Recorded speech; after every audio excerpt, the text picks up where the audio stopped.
पंचक माने कौन वृंदावती देवादेवी मान जाकि मुरुज पकेगा ना ना ना ना तार तात्पर्य होची स्वतंत्र। पंचकर अर्थ होची कौन ना पंचरत्न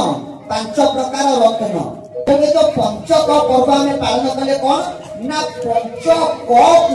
आमे नाश करबा पाई पंचक ये पंचक कौन ना जेहेतु 25 दिन धरी आमे शाकाहारी हेचे सात्विक खाद्य खाउचे सात्विक वस्त्र परिधान करुचे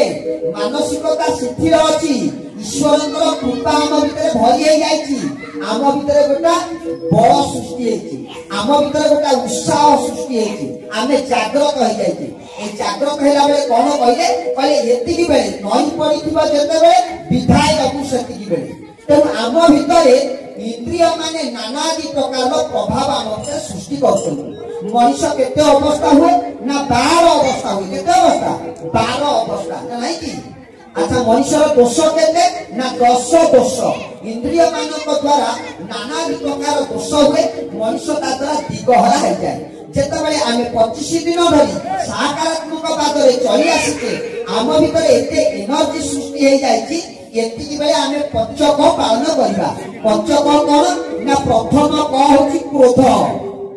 ए पंचक रे नियम करिबा आदि थारु आ क्रोध को रखिबि नै नाश कर देबी त क्रोध को नाश करिबा पई हमहु खाद्य सहाय्य करछि दीर्घ 25 दिन धरि आमे जो सात्विक खाद्य खाइले आम मन भितर राग रोष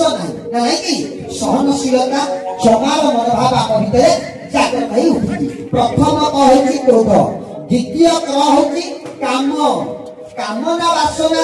निजको निवृत्त रखिबा आ तृतीय क होछि कृपण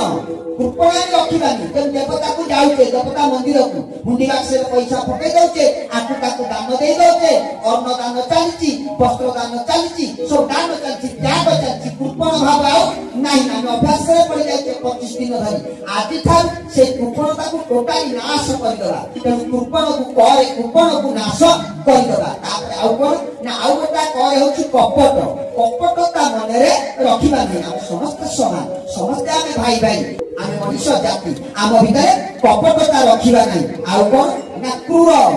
कहिबा गोटा प्रकार कथा कहिबा गोटा प्रकार कथा ए परि काम आउ कहिबा नै यो कि पंचकर तत्व प्रथम क होछि काम द्वितीय क होछि क्रोध तृतीय क होछि कृपण चतुर्थ क होछि कपट एवं पंचम क होछि क्रूर ए पांच गोटी को नाश करिबा पई पंचक पालन करि।